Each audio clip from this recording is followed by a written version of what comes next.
Bismillah. Assalamualaikum warahmatullahi wabarakatuh. Alhamdulillahi rabbil alamin.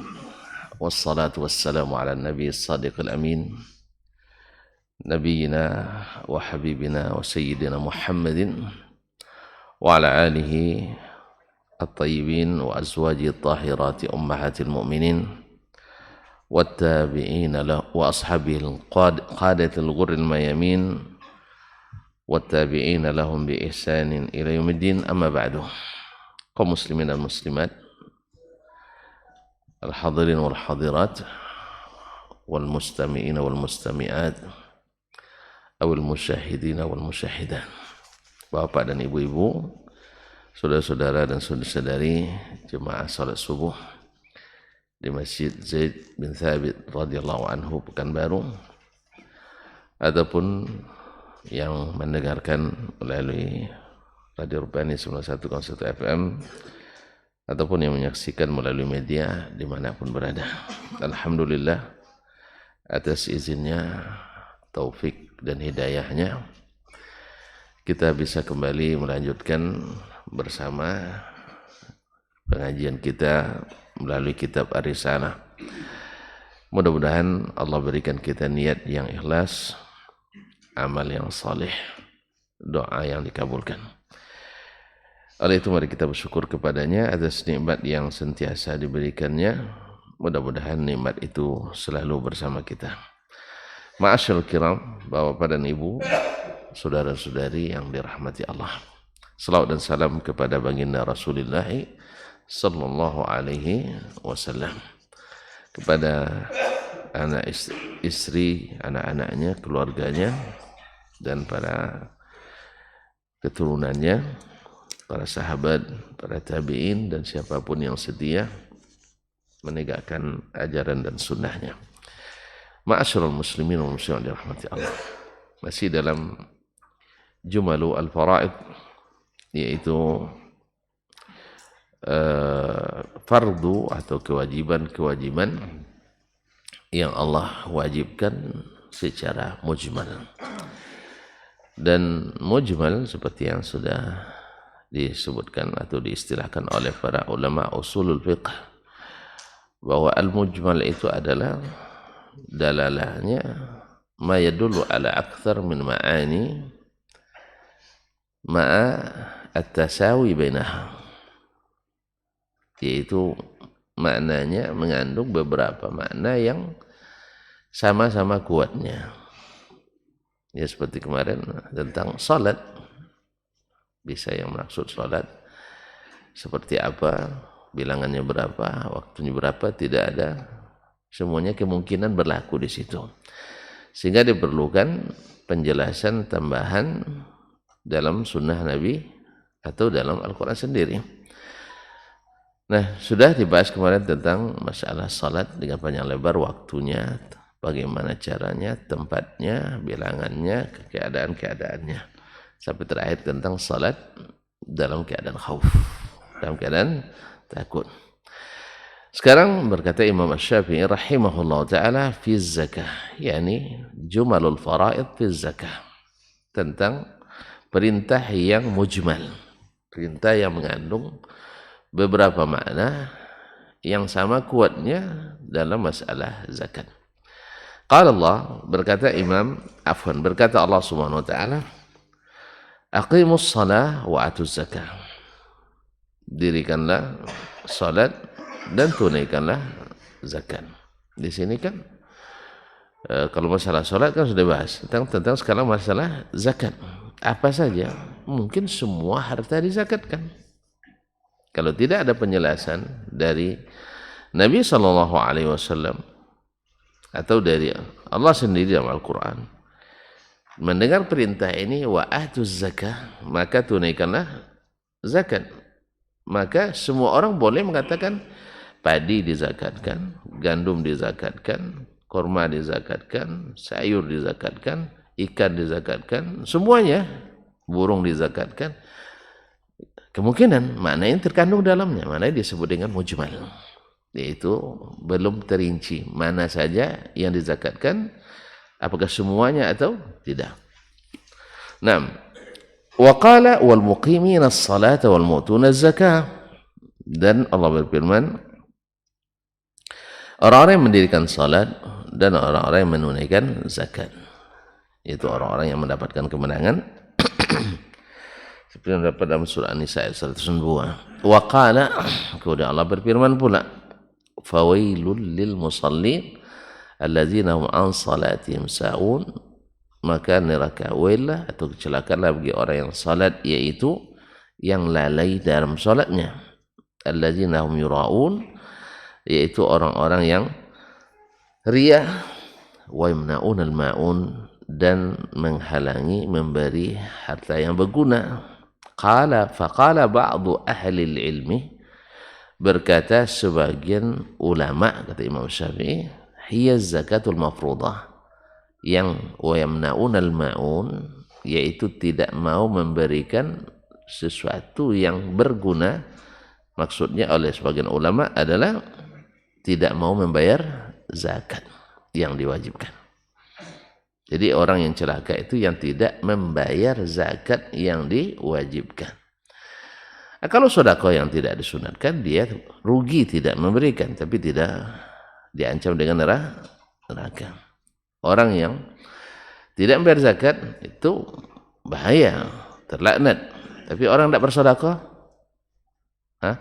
tidak ada yang mendekat, jauh juga Pak.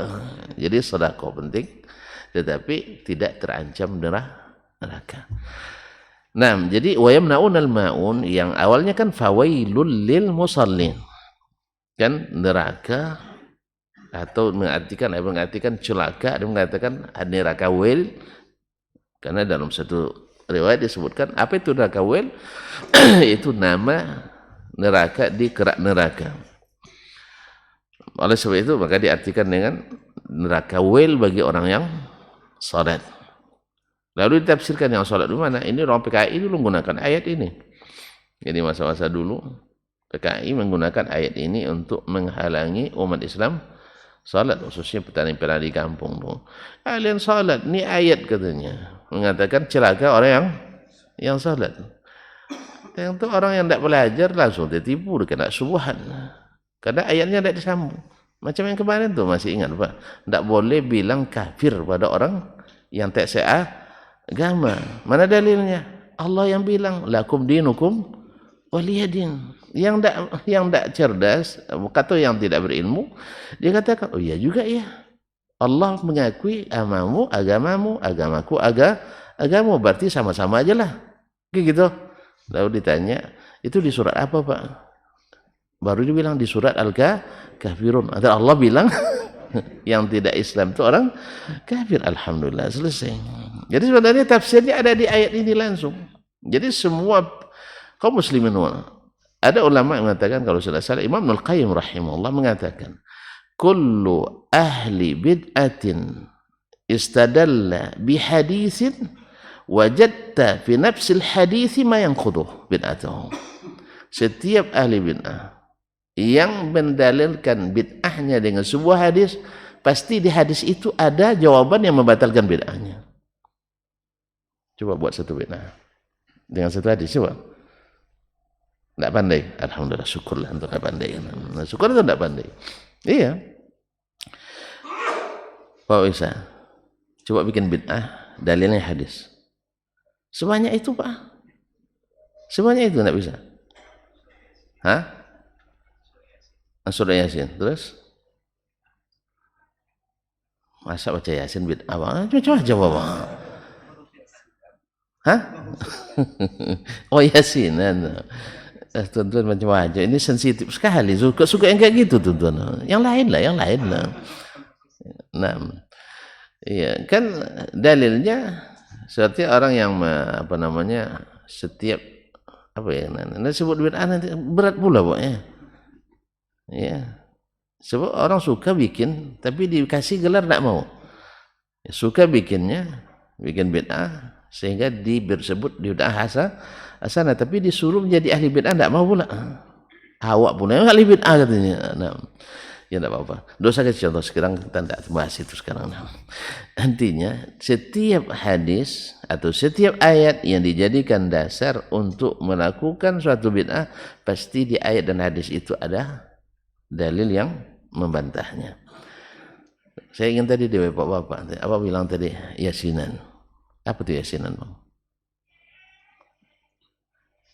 Oh, rupanya tidak tahu gimana Bang menghukum. Apa itu yasinan? Mau tidak boleh baca yasin? Tidak boleh rutin baca yasin. Hah? Setiap hari baca yasin tidak boleh? Saya tidak khususkan tiap hari saya baca. Boleh? Alhamdulillah. Misalnya mau khususkan gimana nih Pak? Oh, Kamis malam Jumat. Tidak ada dalilnya. Ada dalilnya.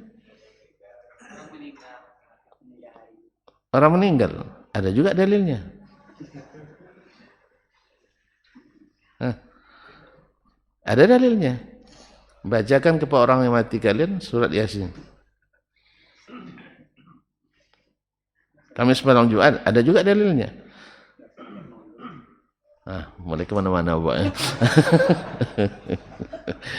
Nantilah di bab lain nanti kita bahas insyaallah ya. Nanti kaum muslimin. Intinya setiap ada dalil yang digunakan untuk melakukan bid'ah, karena dalil kan bukan untuk bid'ah, dalil itu untuk yang sunnah, untuk disyariatkan. Lalu digunakan untuk bid'ah, pasti di situ ada bantahannya. Misalnya ini, kemana Pak jauh-jauh pergi ke yasinan? Ini ayatnya ada, fawailul lil musallin. Orang PKI ingin bikin bid'ah, orang Islam meninggalkan salat dengan ayat, ya, neraka wail bagi orang-orang yang salat. Banyak petani-petani itu dulu tidak mau salat lagi. Apa pasal? Salat masuk neraka juga, tidak salat masuk neraka. Lebih baik tidak salat. Berapa waktu habis gara-gara salat? Apalagi mereka kan kerja di sawah kan, berhenti pula zuhur, berhenti asar, berapa kali itu? Ada mereka kalau itu tidak usah salat. Cuma kan mereka tidak baca Quran, jadi tidak diteruskan. Lalu ada yang ustadznya dia jelaskan, yang celaka itu bapak-bapak adalah alladzina hum fi salatihim sahun. Yang ustadz ini diintai, akhirnya dibantai oleh mereka. Apa sebab? Sebab membuka kedok subuhatnya tadi. Jelas? Sama dengan orang liberal yang mengatakan misalnya qul ya ahlal kitabi ta'alu ila kalimatin sawa'in bainana wa bainakum. Wahai ahli kitab. Ahli kitab kan Yahudi dan Nasrani. Mari kita tegakkan kalimat yang bersatu kita dengannya. Nah, lalu dibuat apa kalimat bersatu? Tafsirkan sendiri lagi, yaitu kasih sayang, cinta damai, ya, sama satu negara, sebangsa, bertetangga. Itu tafsirnya. Akhirnya asal sudah kasih sayang, nikahkanlah mereka berdua. Karena apa? Sama-sama menyayangi. Kita tegakkan itu. Atau kalau sudah sama-sama sayang, ketika mereka acara perayaan, kita ikuti. Karena sudah sama cinta damai dan toleransi. Lalu kita katakan, Mas, lanjutkan ayatnya. Apa ayatnya? Alla na'budah illallah. Yaitu kalimat yang menyatukan itu tidak beribadah kecuali kepada Allah. Artinya apa? Masuk Islam dulu. Berarti masuk Islam dulu. Itu baru kalimatin sawa. Selama kalian masih syirik pada Allah, berarti belum bisa bersatu. Bukan maknanya tidak bertetangga boleh. Siapa bilang tidak boleh? Toleransi ya wajib.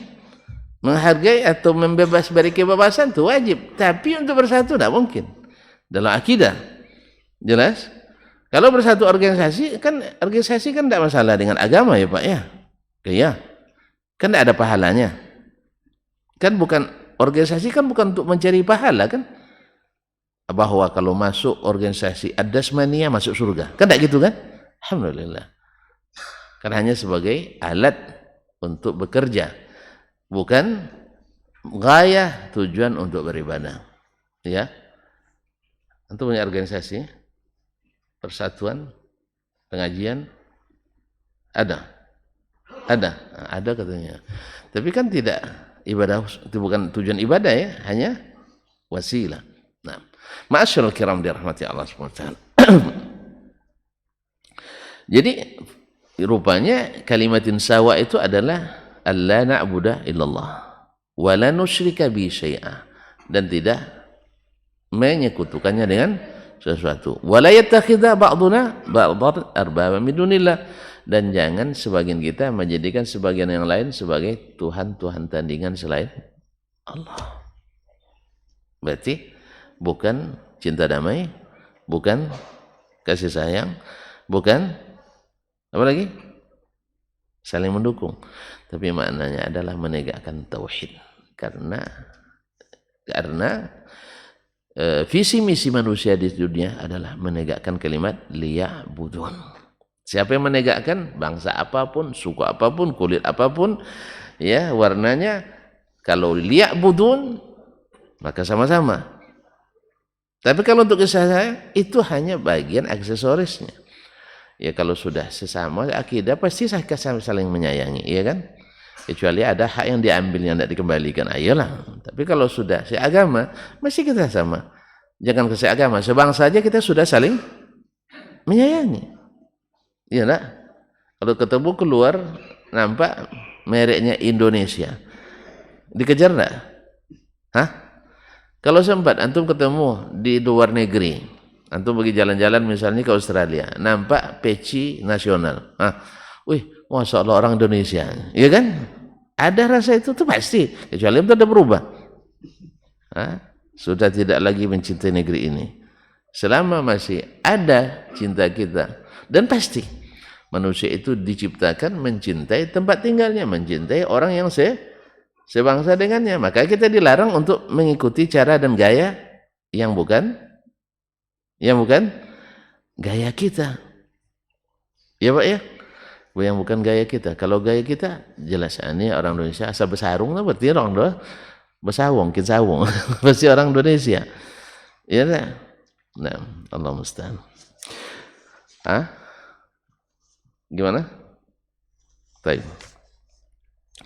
Alladzina hum an salatihim sahun, alladzina hum yura'un wa yamna'un al-ma'un. Jadi tafsir wal yamna'un al-ma'un kata Imam Syafi'i, qala ba'du ahli al-ilmi hiya zakatul mafruḍah. Artinya kenapa saya sebutkan ayat ini kata beliau, supaya masuk dalam bab zakat ini.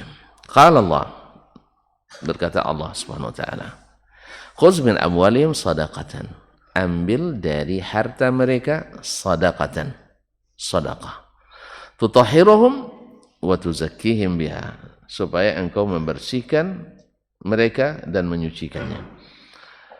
Wa shalli alaihim, dan doakanlah mereka. Inna salataka sakanun lahum, sesungguhnya salat yakni doa, karena salat itu artinya adalah doa. Sesungguhnya doamu sakanun lahum, ketentraman bagi mereka. Jadi doa Nabi untuk kita, kalau sempat Bapak bertemu Nabi didoakannya gimana? Menenteramkan. Makanya Abu Hurairah dapat doa Nabi, supaya setiap hadis yang dia dengar tak terlupa. Semakin rajin dia mendengar hadis Nabi SAW, ikutinya Nabi kemana pergi, ya, sedang musafir, sedang mukim, diikuti Nabi. Abdullah bin Abbas dapat lagi doa Nabi, ya Allah jadikan dia faqih, mengerti agama, wa'alimhu ta'wil, ajar dia tafsir. Hanya semakin rajin dia belajar fikih dan tafsir, sehingga sampai dia nunggu guru di depan rumahnya, menunggu sholat asar tiba. Dia duduk sampai tidur ayam depan rumah sahabat, tapi dia tidak gedor pintu, karena saking antusiasnya memanfaatkan waktu berjalan dari rumah itu menuju masjid. Nah, tapi dia tidak ingin mengganggu, karena waktu siang, waktu istirahat, ya kan? Jangan nanti waktu siang untuk istirahat, assalamualaikum katanya 10 kali tidak jawab. Orang kadang sengaja tidak jawab, orang mau tidur kan, sengaja mau tidak jawab. Tidak dijawab dengan assalamualaikum, ya dorong pintu cuk. Jadi kata Nabi, makanya Nabi batasi al-istizanu salatan. Minta izin itu tiga kali. Dan hak bagi tuan rumah menerima atau tidak. Ya kecuali kan tidak ada alasan. Kalau alasannya pokok nak mau bertamu aja, rugi kita. Karena dasar orang yang beriman pada Allah pasti suka bertamu. Tapi kalau ya tidak ada waktu lagi untuk istirahat, dia memang kalau dalam hitungannya karena pekerjaan yang padat, boleh saja seorang tidak menerima tamu dengan alasan atau sedang sakit atau sedang sibuk atau acara khusus keluarga. Karena ada hari-harinya kita khusus keluarga kita saja. Datang tamu, walaupun Ustaz Dasman jangan terima. Nah, jangan terima. Tapi kasih tahulah, Ustaz saya sedang acara khusus biar tidak sedih hati saya nanti. Awak datang dia buka pintunya kan. Nah, dikirim pula anaknya. Bilang ya, ayah sedang tidur katanya kan. Datang anak keluar. Assalamualaikum. Assalam. Ada abinya? Ada katanya. Dia bilang abi sedang tidur. Yang lebih lucunya bilang abi tidak di rumah. Tadi abi bilang suruh bilang jangan abi tidak di rumah. Ini hati-hati berpesan sama anak-anak. Iya, kalau dia bilang sedang tidur, dia baru berpesan kan. Nah, tapi kecuali dia bilang tadi abi bilang mau tidur, ayolah. Sekarang sedang tidur, tidak. Yang lebih parah tadi lah. Bilang ya, abi tidak di rumah. Ayo kejar anak ke pintu kan. Abi baru bilang sedang tidak di rumah. Allah musta'an. Kaum muslimin dan muslimat dirahmati Allah. Inna salataka sakanun lahum, karena doamu hai Muhammad. Tempat kita didoakan Nabi SAW, kita akan bersemangat. Sekarang doa Nabi kan masih ada. Allahumma barik li ummati fi bukuriha. Ya Allah berkahi bagi umatku di waktu paginya. Ketika kita sering menghadirkan kalimat ini, kita berusaha di waktu pagi membuat sesuatu yang baik. Minimal nebar senyum di waktu pagi. Ada yang bilang senyum di waktu pagi itu menyehatkan lambung kita katanya. Ya. Nah, tolong dibahas sendirilah. Ya, saya hanya dengar nguping kemarin sebuah video, potongan video dikatakan senyum di waktu pagi itu rupanya menyehatkan lambung. Nanti tanya kesehatan, ahli-ahli kesehatannya, ya. Atau mau jelaskan detailnya? Saya masih hafal sedikit, tapi panjang gaji kita nanti ya. Atau setidaknya kita berzikir di waktu pagi itu karena zikirnya barakah dan seterusnya. Atau bersedekah di waktu pagi. Sedekah walaupun hanya seutas senyum kan sedekah kan. Nah, orang yang sering, kenapa? Orang rata-rata kalau tuan-tuan tahu bahwasanya lambung itu selalu sakit karena pikiran tak senang, hati tak senang, pikiran tak lapang, lambung naik asamnya. Kalau orang senyum, tapi jangan senyum masam gitu ya, senyum manis tentunya, pasti senang-senang. Kalau orang senang pasti menyenangkan orang lain. Allah musta'an. Kaum muslimin dan muslimat, sakanulam, doamu itu ketenangan kepada mereka. Adalah ketika Nabi SAW minta kepada Allah, umatnya semuanya masuk surga. Ya tak? Ketika kita ingat dengan itu, kita semakin optimis untuk mengikuti langkah Nabi SAW. Ketika Nabi mendoakan pemimpin, Allahumma man waliya amran min umuri ummati farafaqa bihim farfuq bihi ya Allah. Ya Allah, siapapun yang menjadi pemimpin umatku lalu dia berlemah lembut kepada mereka, lemah lembutlah kepadanya. Kalau pemimpin tahu ini, dia akan lemah lembut kepada orang yang dipimpinnya. Karena ada lagi wa man syaqqa alaihim, siapa yang mempersulit urusan mereka, persulit dia. Kalau Allah mempersulit, tidak ada yang bisa melapangkannya. Makanya seorang pemimpin akan berupaya untuk mempermudah urusan, bukan mempersulit. Karena tidak sedikit motonya, kalau bisa dipersulit, kenapa? Dipermudah. Pak, ini dulu 2 hari selesai. 2 hari. Saya dulu ngurus paspor 2 pekan katanya. Akhirnya dibalikkan ke 2 pekan. Iya. Ini namanya mempersulit. Sekarang misalnya, subhanallah, dulu waktu saya masih di Madinah, ada profesor bilang, ya, dulu sejak saya tamat ada berapa tahun ya? Lupa saya tamat. 2009. 22 kurang 9 berapa Ustaz? 22 kurang 9. Sama kita lambat ngitungnya. 13, 6. Dan itu masih saya S2. 13 tambah 5, 8. Ya sekitar 18 atau 20 tahun yang lalu. Dia bilang, profesor itu udah semen katanya. Mirip orang yang naik ke atas loteng. Naik ke atas atap. Setelah mereka naik, mereka tarik tinggal tangga ke atas. Sehingga yang di bawah payah naik. Paham Pak? Tidak paham Pak Ari? Ulang lagi. Banyak profesor, tahu profesor? Di atas doktor, ada gelar namanya profesor. Honornya nambah nggak ya Bang? Nambah ya, besar ya. Bahkan orang berebut nak jadi profesor rupanya ya. Barangkali. Tidak, orangnya ikhlas insyaAllah untuk apa namanya. Jadi banyak mereka setelah jadi profesor seperti orang yang naik ke atas. Dulu belum ada lift, tangga. Ya, sampai di atas tangganya ditarik. Terus orang naik susah. Kalau kalian tidak jadi profesor, naik di dinding nih katanya. Suruh kita merayap dinding kayak cicak. Mana bisa? Dicobanya pakai lem tangannya. Anda bisa bergerak. Dicoba pakai tali, putus tali. Sekarang ternyata memang apa yang dikatakan beliau 20 tahun yang lalu, sekarang semakin nampak.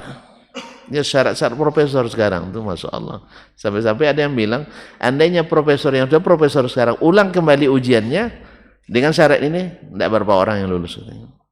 Betul kata Syekh itu. Ya kalau bisa dipersulit, kenapa?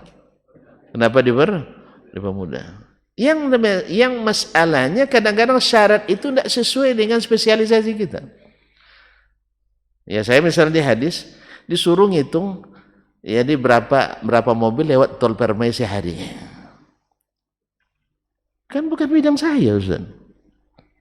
Nah, misalnya jarak tempuh jarak tol Pekanbaru Bangkinang misalnya. Berapa jaraknya? 40 kilo kan? Pak Dasman lewat dengan lari kecepatan 60 km per jam 5 kali sehari. Berapa kali? Pokoknya dihitung, suruh ngitung saya selama 25 tahun katanya. Ngitung sehari dah pusing, apalagi ngitung 25 tahun. Jadi suruh ngitung itu kita. Tapi kalau disuruh, tolong kumpulkan hadis-hadis tentang fadilat senyum. Nah, misalnya, itu memang bidang saya. Tidak disuruh ngitung-ngitung pajak, kadang dihitung juga. Awak nengok pajak ada apa juga, ada nggak marah-marah juga kan? Sedikit pajak, dikit pajak, tidak berkah pajak itu. Tapi magung tak mawan itu harus bayar. Dan kadang-kadang juga dibayar dengan kadang-kadang dibayar dengan kenapa bilang tadi pajak? Nah, Allah musta'an. Ya, zakat itu berkah. Kalau pajak enggak berkah. Ma'asyarul kiram dirahmati Allah. Gimana Pak? Tapi jangan Bapak bilang pajak enggak boleh, enggak wewenang Bapak. Ya doa saja sama Allah, ya Allah, jadikan negeri ini membayar zakat dan mencabut pajak. Betul itu. Seketika dulu sebuah negara tidak menerapkan pajak, Masya Allah, harga-harga murah-murah. Setelah naik pajak, harga mahal-mahal. Pekerjaan semakin sulit. Ya keberkahan Allah cabut. Baru sedikit. Apalagi kalau semuanya dipajak. Nah, cuman untuk itu bukan wewenang Bapak itu. Bapak hanya bisa usulkan ke pemerintah melalui wakil kita. Bapak kan punya wakil di dewan. Partainya apa kemarin? Itulah Bapak tidak punya partai, itu masalahnya. Tapi milih nggak? Nggak juga. Itu. Bapak nak ada perubahan tapi tidak punya wakil sama sekali. Allah musta'an. Kaum muslimin dan muslimat dirahmati Allah. Sesungguhnya doamu adalah ketenteraman bagi mereka. Wallahu sami'un alim, dan Allah Maha mendengar dan Maha mengetahui. Fakana makhrajul ayati amman 'ala al-amwal. Ayat ini keluarnya bersifat umum, mencakup seluruh harta. Aman alal amwal. Zakat ini bisa berlaku pada seluruh harta dari makna mujmalnya. Wa kana yahtamilu an takuna ala ba'd al-amwali duna ba'd. Sebagaimana ada kemungkinan lain, yaitu zakat itu berlaku pada sebagian dan tidak berlaku pada, ada kemungkinan kan? Ada kemungkinan semuanya, ada kemungkinan sebagian. Kemungkinan ini sama kuatnya, maka disebut dengan mujmal. Padallati sunnah ala anna zakata fi ba'd al-amwali duna ba'd. Lalu datang sunnah menjadi dalil, menjelaskan, oh ternyata zakat yang disuruh Allah diambil, pada Rasulnya diambil zakatnya, ternyata sebagian harta, tidak seluruhnya. Ada harta yang dizakatkan, ada harta yang tidak dizakatkan. Ini rahmat Allah bagi kita.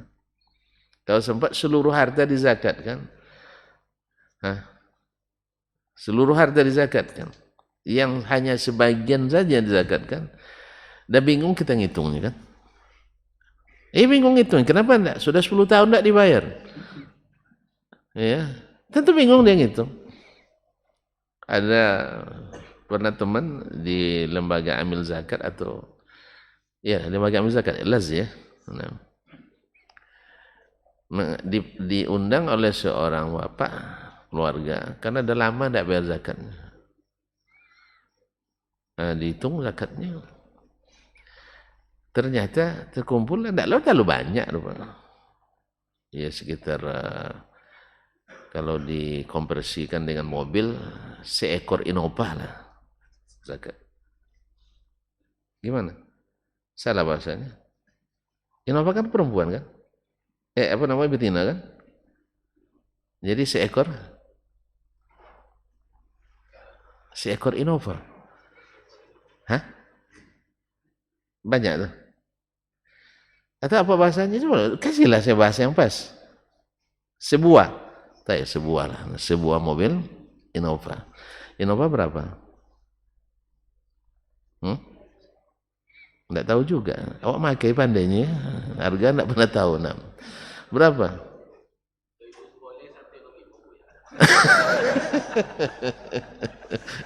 Berarti orang showroom ini.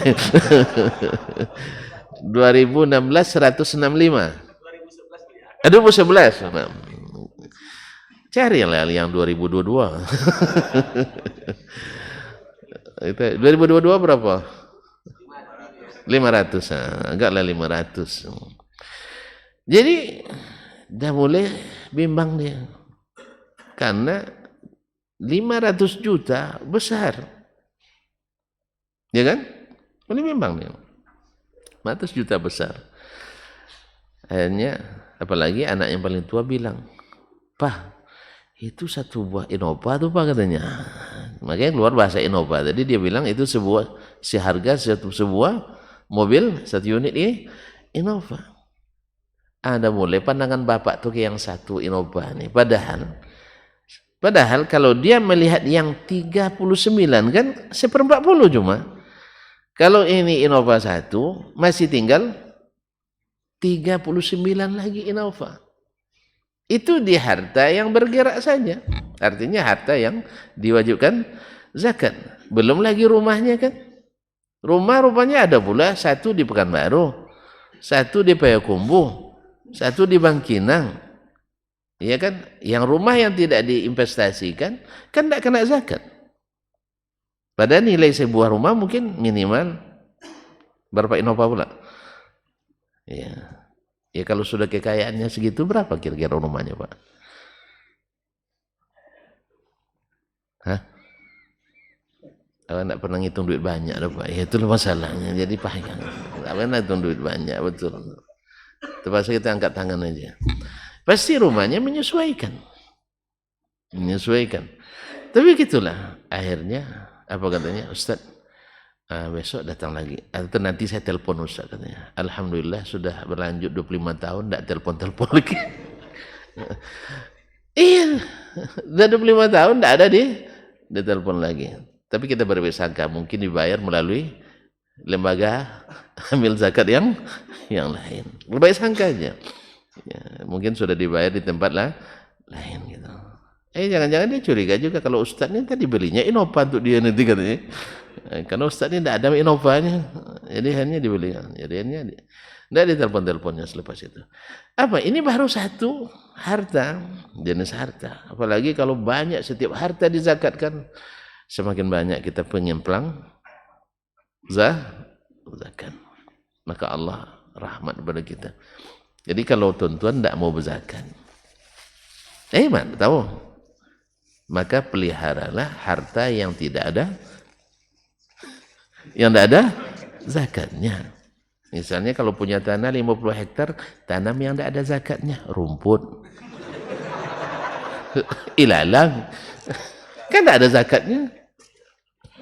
Jelas? Iya, kita kan tidak mau zakat. Kalau tuan punya duit, tidak mau dizakatkan, ya habiskan terus. Misalnya pendapatan sebulan 200 juta, saya tidak mau zakat, berat zakat itu. Lalu gimana? Habiskan. Tidak pula habis Ustaz, saya bantu.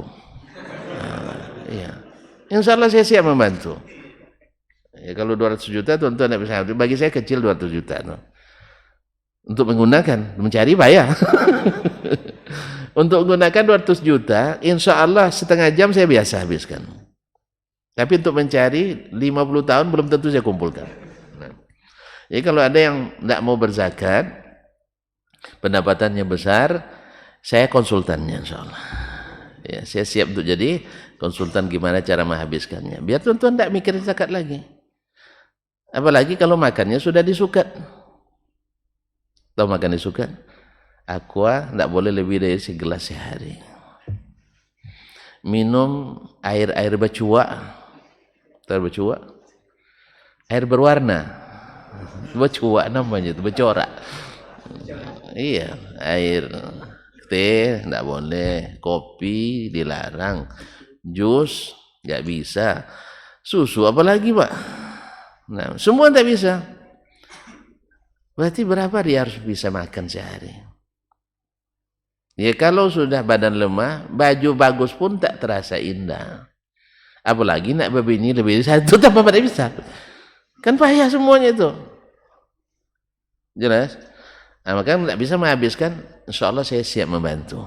Kalau tidak mau berzakat. Tapi kalau masih mau mengumpulkan uang, siap untuk berzakat. Sekecil apapun, sebesar apapun. Oh, Ustaz, saya tidak sanggup berzakat banyak-banyak. Jangan simpan banyak-banyak. Ya.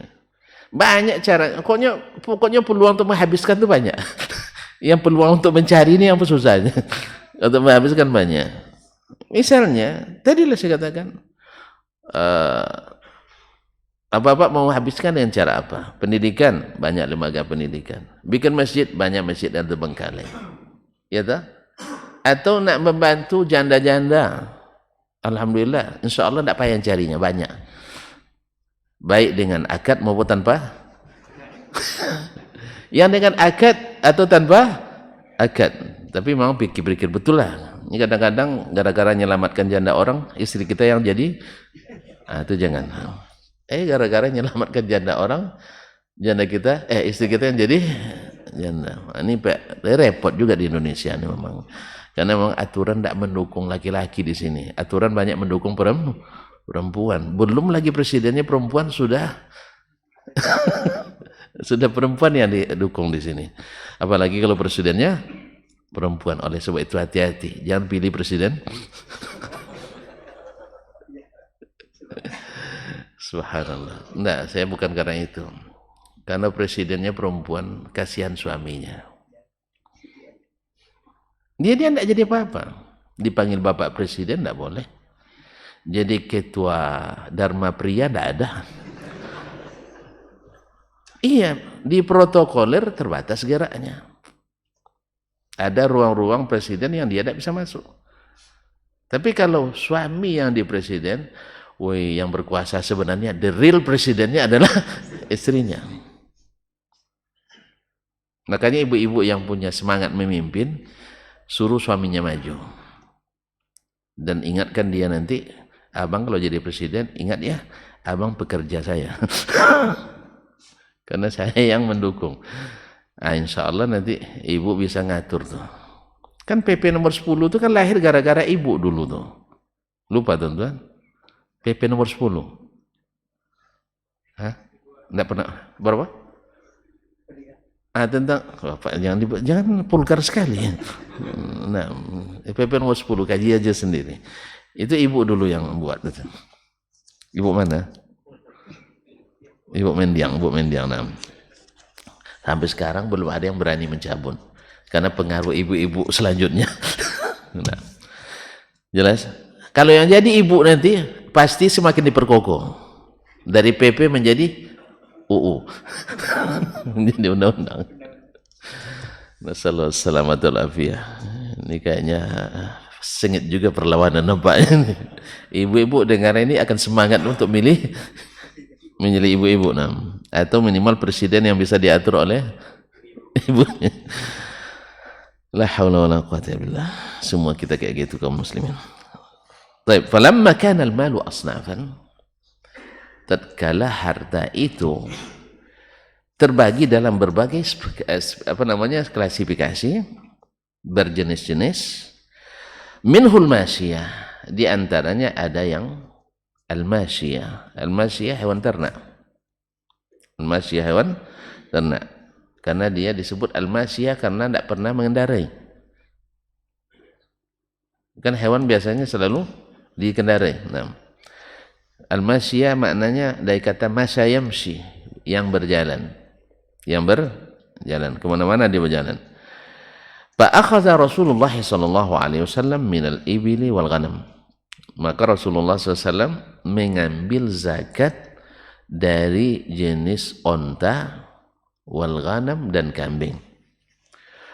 Wa amara fima balagana, dan dia perintahkan pula menurut yang sampai kepada kami, kata Imam Syafi'i, bil akhdhi minal baqari khasatan, yaitu juga mengambil zakat dari onta dengan dalil khusus. Sapi maksudnya. Sapi dengan dalil khusus. Dunal masyiyati siwaha. Tidak hewan-hewan ternak yang lain. Kan ternak ada yang lain di ternak ya. Kelinci masuk ternak. Masuk. Kuda masuk ternak. Masuk. Keledai masuk. Bagal masuk. Apa lagi yang diternakkan? Ikan. Ternak namanya. Ternak nama ikan. Masuk. Ternak unggas. Ternak. Apa lagi? Marmut, ternak. Hah? Jangkrik. Ada ternak jangkrik. Subhanallah. Oh, untuk mancing. Oh, ini rupanya. Ini imamnya, Masya Allah. Ya, kalau nak tahu mancing banyak kenanya, nih. Alhamdulillah. Kalau saya tidak pandai mancing saja. Suka, tapi tidak singono. Tidak, ya, jadi apa istilahnya pengono itu? Ada istilah paidi, bukan? Tidak pendapat. Pengonai ada. Kalau saya jarang kena. Kadang digotu pun lepas lagi. Itulah. Akhirnya terpaksa mancingnya di pasar Selasa atau pasar pagi gitu. Atau di telepon orang sudah teratak bulu. Bang, saya nak mancingnya. Bawa sini ikannya. Allah Ustaz. Lagi betul lah. Allah Ustaz. Bisa diajarkan. Tidak bisa diajarkan kayak ini. Teori bisa, cuman hasilnya tidak sama. Gimana kalau saya ikut sekali dengan antum, seluruh hasil untuk saya gitu. Supaya saya bilang ini banyak kena. Kita sebahagia juga orang rumah nunggu kan. Pandai abang mancing rupanya. Rupanya mancing dapat dikawan rupanya. Allah Ustaz. Jadi ternak-ternak yang ini tidak disuruh zakatkan oleh Nabi Sallallahu Alaihi Wasallam. Makanya saya katakan tadi, kalau tuan-tuan tidak mau berternak, tidak mau berzakat dari hewan-hewan itu ternak yang tidak ada zakatnya. Cuma jangan dijual. Kalau jual nanti jadi perdagangan. Duit lagi kan? Supaya tidak banyak duit, minta bantuan saya untuk menghabiskan. Supaya insya Allah di penghujung tahun saldonya tidak sampai nisab. Kita atur tuh. Ikan nisab misalnya sampai 44 gram, kita upayakan nilai keuangan antum di akhir tahun tidak sampai 84 gram. Tapi bukan lari dari zakat. Yang salah paham. Pas mau apa dibelikan, bukan. Artinya bisa diatur itu, bukan sedekahnya. Karena banyak di antara sahabat, mereka tidak berzakat. Tetapi mereka infaknya lebih dari zakat. Dikatakan Zubair bin Awam radhiyallahu anhu yang dijamin masuk surga, beliau dikatakan tidak pernah berzakat, tapi infaknya kalau dikonversikan rupiah sekarang triliun nilainya, bukan lagi miliar, triliun nilainya. Jadi setiap datang infak, setiap datang infak, setiap datang infak, sampai beliau meninggalnya berhutang banyak gara-gara infak. Tapi alhamdulillah setelah dikomparasikan antara aset yang ditinggalkan dengan utang bisa terbayar. Ini yang bahayanya macam gitu nih. Iya, aset tidak ada, utang ada. Allah musta'an. Jadi mereka tidak sempat berzakat. Bukan sengaja lari, tidak. Tapi memang apapun. Jihad, infak. Ada orang miskin, infak. Ada pembangunan, infak. Pendidikan, infak. Jadi habis untuk infak. Ada orang yang misalnya kena kafara atau diat karena misalnya dosa membunuh orang misalnya, dia tidak sanggup untuk bayar diatnya, dibantu. Dan adat seperti itu sampai sekarang masih ada di sana. Di Arab Saudi masih banyak orang yang seperti itu. Jadi artinya kekayaannya itu kadang ada yang khususkan, dia punya 3 perusahaan misalnya, yang perusahaan yang satu ini khusus untuk infak, khusus nih hasilnya untuk infak, sehingga dibuka pendaftaran bagi yang ingin dapat bantuannya rutin, dan itu tidak non kuota, artinya tidak dibatasi kuotanya kan. Ya, dibuka dalam waktu misalnya sekian, akhirnya mendaftarlah orang-orang yang membutuhkan untuk mendapatkan bantuan rutin setiap bulan. Nah, tentu orang kaya kan tidak daftar dia, ya kan? Yang pura-pura kaya aja tidak daftar. Nah, yang kaya-kaya, alhamdulillah. Jadi mereka khususkan itu. Dan ada yang kadang orang miskin melakukan kesalahan tidak sengaja karena ya jadi dia harus kena kafarah, kena diat, kena 100.000. Datang ke orang kaya itu, dijelaskan kondisinya, dibayar, seorang yang bayar kadang. Enak aja kamu yang berdosa, saya yang bayar kan itu lagi. Kalau orang yang bakil enggak, dia bilang iyalah, orang siapa yang enggak bersalah, dan dia sudah menyesalinya, dan sekarang tinggal untuk memperbaiki. Ya dibantu, kalau tidak dia akan dipenjara sampai terbayar utangnya. Akhirnya semakin membuat, gara-gara dia seorang bersalah, keluarganya terkendala semuanya. Makanya membantu orang yang dalam keadaan ini juga dianjurkan dalam Islam. Subhanallah. Itu sesuatu yang kadang-kadang orang melakukannya tidak masuk akal bagi kita. Ya, tidak masuk akal. Berapapun orang minta dikasih. Ada lagi yang punya, seperti salah seorang dosen kami yang mau kaya raya, memang beliau. Orang mobil baru inden, dia dah sampai ke rumahnya. Tapi dinikmati kekayaan itu. Jadi dia sendiri menikmati, orang lain pun ikut menikmati. Ya di kantornya banyak yang bekerja orang-orang yang cacat. Bukan untuk pekerjaan, tapi sengaja supaya orang ini menerima pemberiannya tanpa beban. Artinya sudah bekerja. Karena kerjanya paling duduk aja situ, menyambut tamu, mencatatkan apa yang dicatatkan. Habis itu urusan selama bisnis kan orang itu yang ngurus kan, yang ngurus. Supaya apa? Orang ini menerima pemberiannya ada izzahnya. Kalau dia nak membantu mahasiswa, khususnya yang asing-asing ini kan rata, kalau tidak miskin memang gayanya miskin juga. Ya ada yang tidak miskin sebenarnya, tapi gayanya tetap miskin sehingga dapat bantuan juga dari beliau. Tahu enggak? Ada orang tidak miskin tapi gayanya miskin. Tidak bisa antum bikin. Tapi ada orang yang miskin tapi gayanya kaya. Macam-macam kita ini. Kan dunia kan sandiwara kata orang. Dunia ini orang dia kaya ada penuh sakunya tapi gayanya masih miskin. Orang kasihan terus gitu. Nah, ada orang miskin tapi gayanya kaya sehingga orang tidak berani membantunya. Macam-macam Allah musta'an. Masyaallah kiram. Beliau kalau mahasiswa, beliau antarkan langsung supaya ada izzah. Tidak disuruhnya ngantri panjang itu. Dia antarkan ke tempat asrama. Kadang-kadang kalau beliau punya waktu panjang, langsung gatur pintu, letak atas bawah pintu. Kadang kita buka pintu orangnya nggak ada lagi. Tapi nanti akan santer. Syekh si fulan datang. Ada. Baru tahu ternyata Syekh si fulan. Yes, ya? Jadi kalau antum nanti nak bantu mahasiswa misalnya, bikin juga kayak gitu, antarkan ke rumahnya. Paham? Enggak paham apa. Nanti kita sambung ceritanya. Ada yang nak bantu mahasiswa untuk jadikan menantu. Dia yang antarkan putrinya ke tempat mahasiswa. Rasa nak jadi mahasiswa pula apa kayaknya. Tapi kan tak banyak tuh Pak. Tak banyak. Iya, tapi ada. Itu maksud saya. Mau kamu menikah, ada seman misalkan. Mau Pak, cuman saya tidak ada. Atau saat belanja jangan pikir.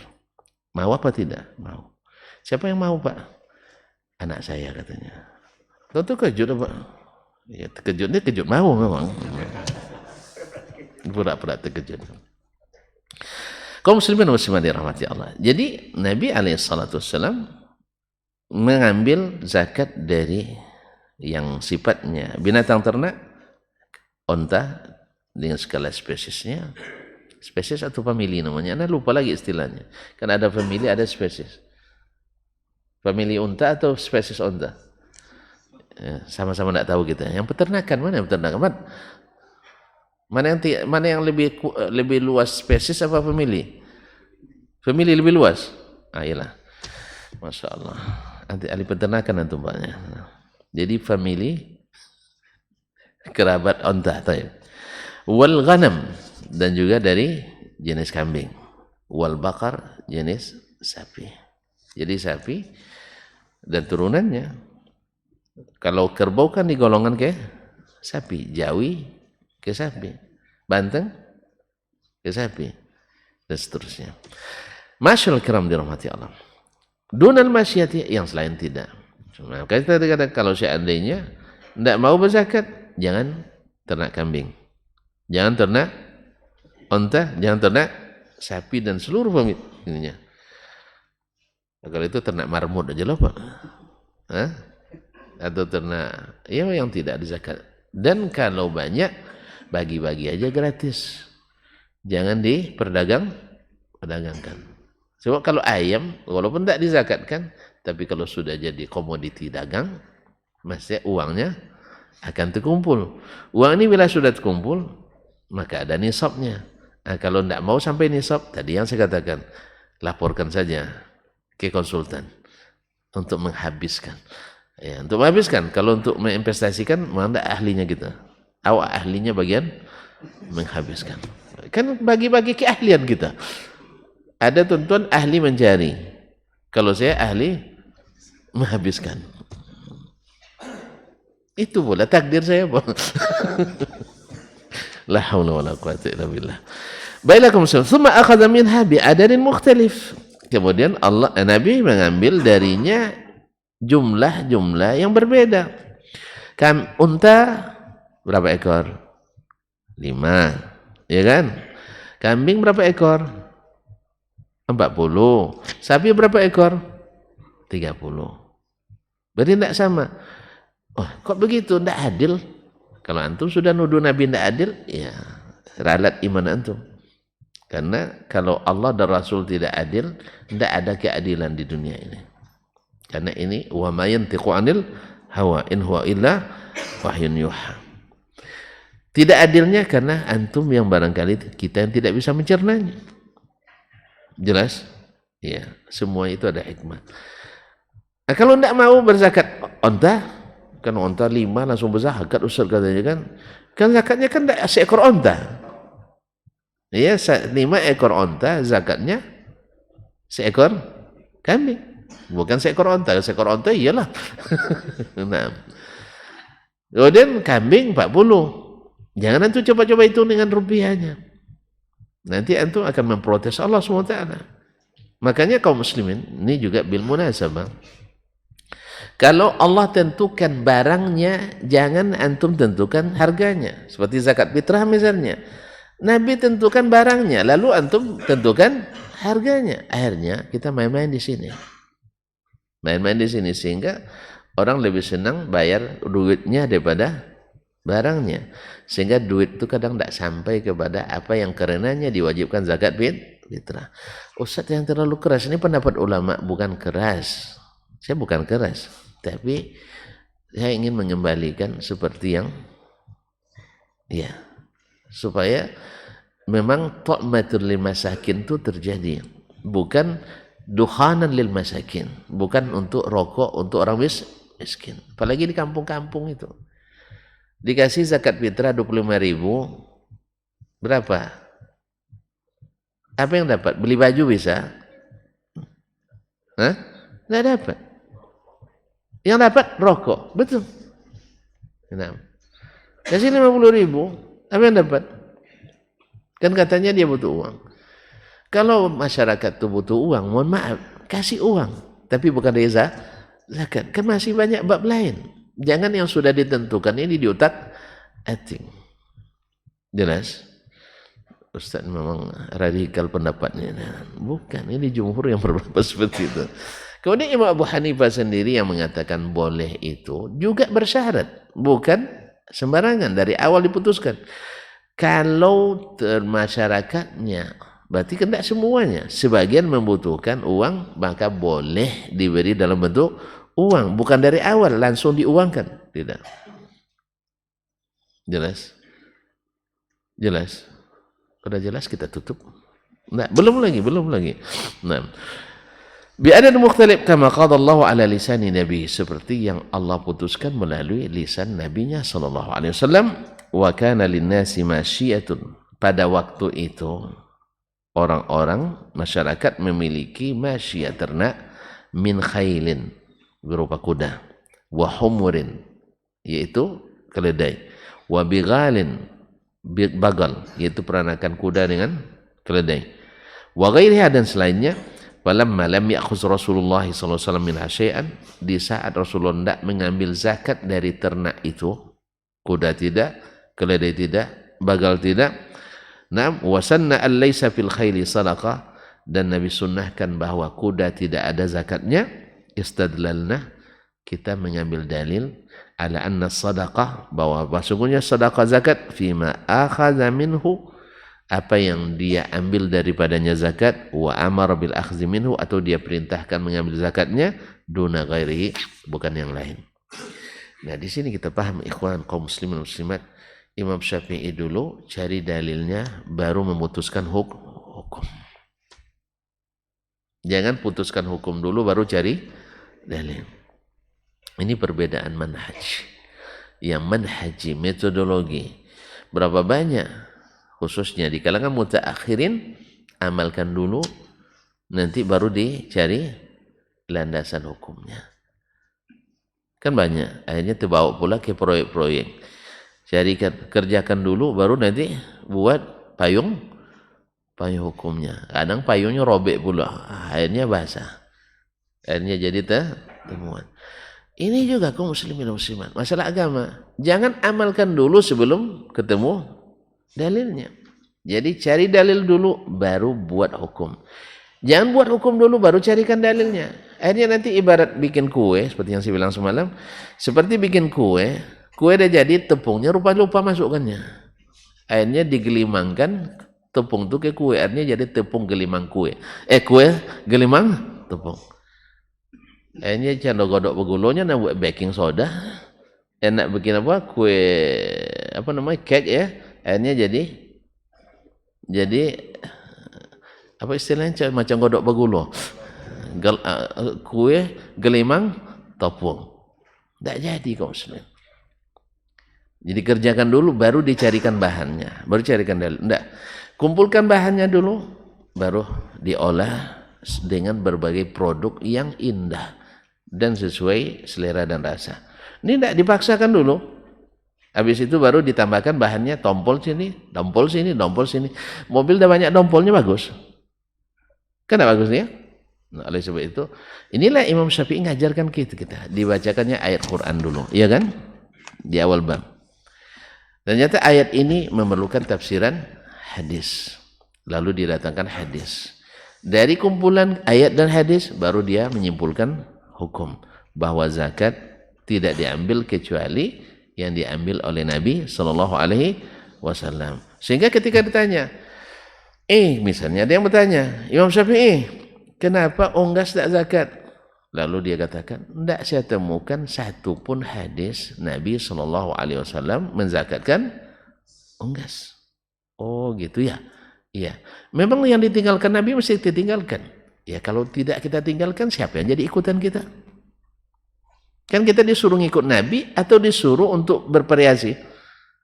Disuruh ngikut Nabi. Kan gitu Pak? Disuruh taat ke Nabi SAW. Berarti yang lain tak dizakatkan. Hanya ini yang dizakatkan dari hewan ternak. Jadi dia tentukan, sebutkan dalilnya, baru dari dalil itu lahir produk hukum. Bukan putuskan hukum dulu, baru dipaksakan dalil masuk. Jadi Pak? Nah, seperti yang abang mungkin mau contoh tadi juga misalnya, ada orang mati, lalu kita duduk malam pertama setelah kematiannya, baca surat Al-Quran, baca Quran, iya Pak, baca Quran. Habis itu kita katakan, kok diamalkan?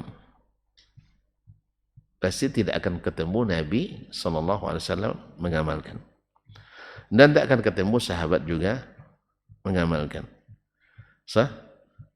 Ada Nabi Yasinan? Ada? Enggak. Sahabat ketika Nabi wafat ada kenduri? Serius ini? Ada enggak sahabat kenduri 3 hari 3 malam di rumah Nabi? Enggak ada. Taib, Abu Bakar meninggal? Enggak juga. Umar meninggal? Enggak juga. Utsman meninggal? Ini macam anak kucing meninggal aja. Berarti kalau enggak ada tahlilan macam kucing meninggal aja. Kayak itu bahasa yang lahir kan? Kalau tidak senyap saja di rumah orang yang meninggal, macam kucing meninggal. Jadi banyak. Ya enggak ada bunyi-bunyi apa-apa kan? Kan itu bahasanya. Berarti antum sama mengatakan Abu Bakar meninggal macam kucing. Nauzubillah, nauzubillah, tsumma nauzubillah. Ya kan meminjam istilah itu. Berarti tidak ada amalan sahabat secara ijma' tidak mengamalkan. Tabi'in secara ijma' atau hampir ijma' tidak mengamalkan. Diriwayatkan dari Taus bin Kaisan. Ya walaupun riwayatnya maqati', terputus sanadnya. Ya tidak sahih juga dari Taus bin Kaisan. Satu ganjil, tidak sahih pula riwayatnya, jadi landasan besar dan kuat pula. Lalu sahabat semuanya ijma' kita tinggalkan. Nabi selama hidupnya tidak mengamalkan, kita tinggalkan. Ketemu Taus, itu pun habis dicongkel-congkel pula di mana-mana. Diriwayatkan pula disebutkan oleh Imam Suyuti dari Umar bin Khattab tentang 3 hari, 7 hari, 40 hari. Ternyata juga tidak bersanad. Tapi ceritanya bersanad. Kadang-kadang bukan bersanad, tapi berkhianat, kata satu kalangan. Jadi kaum muslimin dan muslimat dirahmati Allah SWT. Lalu ketika diamalkan dulu, baru dicarikan dalilnya. Oh, ketemu nanti. Nabi menyuruh kita menghibur keluarga yang meninggal. Sunnah enggak? Ya sunnah. Kemudian tidak ada larangan baca Quran di rumah orang yang meninggal. Sah? Menggembirakan orang dengan baca Quran, sunnah apa tidak? Sunnah. Bersedekah atas nama orang mati, boleh apa enggak? Boleh. Akhirnya terkumpul dalil. Cuman macam tadi, ya kuenya udah jadi, lalu tepungnya digelimangkan, telurnya digelimangkan ke situ. Sodapnya bagus bentuknya, ya enggak bahan asli. Sebab di zaman Nabi perintah menyenangkan orang yang meninggal sudah ada apa belum? Sudah. Bahwa membaca Quran bila diminta sudah ada apa belum? Sudah. Bahwasanya bersedekah atas nama orang mati sudah ada zaman Nabi itu belum? Sudah. Terus ada enggak Nabi melaksanakan seperti yang kita laksanakan? Tidak ada. Berarti ini tidak disunahkan. Tidak salah, berarti bukan syariat. Kalau dicarikan semuanya ada dalilnya. Ini kalau tidak ada dalil tidak jadi syubhat dia. Semuanya pasti ada dalilnya. Ini contoh, setiap dalil yang digunakan untuk melakukan sesuatu yang bid'ah, di dalil itu sendiri ada dalil yang membantah. Ya betul, Nabi yang nyuruh, tapi yang seperti ini disuruh tidak. Nabi yang nyuruh sedekah, iya betul. Cuman seperti ini, ya tidak. Justru yang seperti ini dilarang oleh Rasulullah SAW dan dilarang oleh para sahabat radhiyallahu anhum. Oleh sebab itu, maka Imam Syafi'i ini, ya makanya orang hampir tidak mau baca risalah ini. Apa sebab? Karena akan ketahuan cara kita dengan cara beliau banyak berbeda. Lalu dibuat alasan ini tidak sistematis, atau bahasanya tinggi, dan berbagai alasan lainnya. Justru Imam Syafi'i membiasakan dari awal kitab lagi sampai sekarang selalu mengemukakan ayat lalu ditafsirkan dengan hadis, kayak gitu di bab manapun, bab nasikh wal mansukh, bab al-bayan, aqsamul bayan dan sebagainya, semuanya ngajar kita dalil dicari dulu, baru habis itu diolah dengan hadis-hadis Nabi. Dari situ keluar produk hukum, keluarlah amal. Bukan diamalkan dulu, bukan dikerjakan dulu, bukan dihukum dulu, setelah itu baru dicarikan bahannya. Barang jadi, bahan baru tiba. Hasilnya seperti godok apa namanya, kue gelimang tepung. Semuanya digelimangkan di belakang. Nasallallahu alaihi wasallam. Ma'asyiral kiram dirahmati Allah, karena waktu yang membatasi, insyaallah kita jumpa kembali di lain hari pekan depan dengan izin ilahi Rabbi. Mohon maaf dan terima kasih. Subhanakallah bihamdik, asyhadu an la ilaha illa anta astaghfiruka wa atubu ilaik. Wassalamualaikum warahmatullahi wabarakatuh.